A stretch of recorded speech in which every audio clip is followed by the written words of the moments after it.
Oh, that is hot. That is hot. Hello there and welcome to week 4 in Bordeaux now. I can't believe it's week 4. It is the beginning of week 4 though, to be fair. And I'm back at school now, which is really great. I don't know if I've ever said that in my life before, but it is so nice to be back at school because I really enjoyed last week. It was really nice having a week off school, but I had a very mixed relationship with French during that week, I think. Basically, I realised that I need a bit of prep before I can be released to like real French people. And normally when I'm at school, I do 3 hours of French class and then I come home and talk to my housemates. Last week there was no school, so I would wake up, come downstairs in the morning, and it was "Bonjour Tom, ça va?" And I don't know, I basically spent the first 4 or 5 days of last week thinking, oh my god, my French is awful. Oh my god, I'm so bad at this is so stressful. And just by chance I ended up spending a lot of time with some of Nadine's Erasmus friends who were all German speaking, so I was speaking a lot of German on the side and then coming home to speak French and just feeling stressed and rubbish, basically. And I will admit that I did spend some time sort of sneakily looking at the Goethe Institute website and thinking, maybe I could go and learn German again. Maybe that would be better. But I relented. I didn't wildly book anything Germanic. And actually towards the end of the week, I felt so much more secure. The last 2 days, in fact, this weekend, Saturday, Sunday, I have felt so much stronger in my French. Also helped that I was like having a couple of beers over the weekend as well, so that always makes you feel a bit more confident in your language ability. But my point still stands. I think that being pushed into those situations where I wasn't prepared to speak French because I hadn't been at school and yet I had to, was actually really good. Something that I did do though to try and give myself some structure is I went and bought a couple of books, which I haven't got actually, let me get them. Here. That is Fantastic Mr. Fox, or Fantastique Mr. Renard, and then Charlie and the Chocolate Factory, Charlie et la Chocolaterie. And apologies if you're a fan of Roald Dahl and French because I've just destroyed the pronunciation of those titles. Ages ago I did a video about books that you could read to improve your German and I mentioned Roald Dahl, and so now, true to my word, I've got them in French. You can see it's got all these really cool illustrations and stuff, which I really love because they're really nice illustrations, but I was sitting in this cafe and I was sitting there with my Fantastic Mr. Fox listening to the audiobook at the same time as I was reading it, and I've got all these illustrations and there's all music in the audiobook as well. It's like bloop bloop bloop, the fox walked down the stairs, children.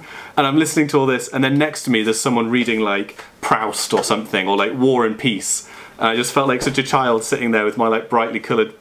Anyway, I've also been backing this up with a lot of Duolingo as well, which I've been absolutely bossing. I must be really confusing their algorithm because I'm getting like 200 XP a day at the moment on that app. But yeah, overall, quite a productive week of French actually, and I'm looking forward to getting started at school again. I'm in the B1.2 class now because that week holiday was kind of a reset for everything. So last week, as well as trying to do French, did loads of other stuff as well.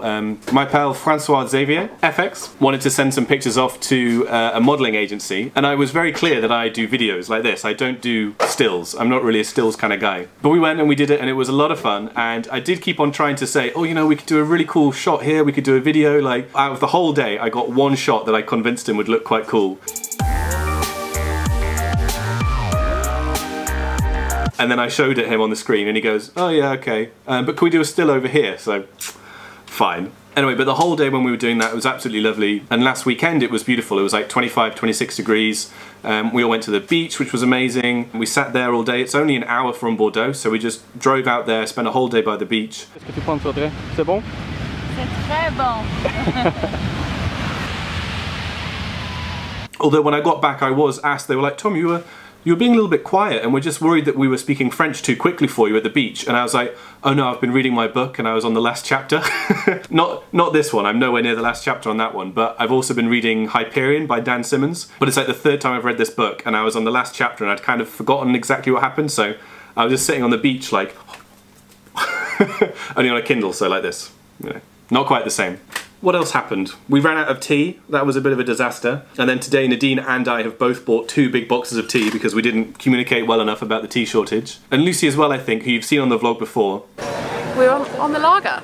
I think she said she was going to post me some tea. I don't know if she has done it yet. I'm going to have to check that. But if she has, then that will be 3 boxes of tea, which is better than 0 boxes. So maybe I won't tell her. Maybe I'll just let her post them. I don't know. Perhaps tea's not the most interesting thing to talk about though, especially for my non-Anglophone audience. I'm also trying to plan the next little bit of the trip because I have booked school and I've booked accommodation in Toulouse, but I haven't booked transport yet, so I need to arrange that. And then after Toulouse, I've always been a bit conflicted about whether to do Marseille or Montpellier, but my thinking on that has changed ever so slightly, and I'm thinking, well, maybe 3 weeks Montpellier, 3 weeks to Marseille. I'm not sure. If you have some thoughts on that, let me know. Tell me in the comments if you've been to one of those places or both of them, and you know, how much time should I spend in each. But in general, it does feel quite strange having to worry about such things like several months in advance. Like that's sort of Christmas time of my life that I'm concerned about, and it's not even October yet when I film this. Okay, that has been almost exactly 1 mug of tea's worth of filming time, so thank you so much for watching this vlog, and I will catch you again next week.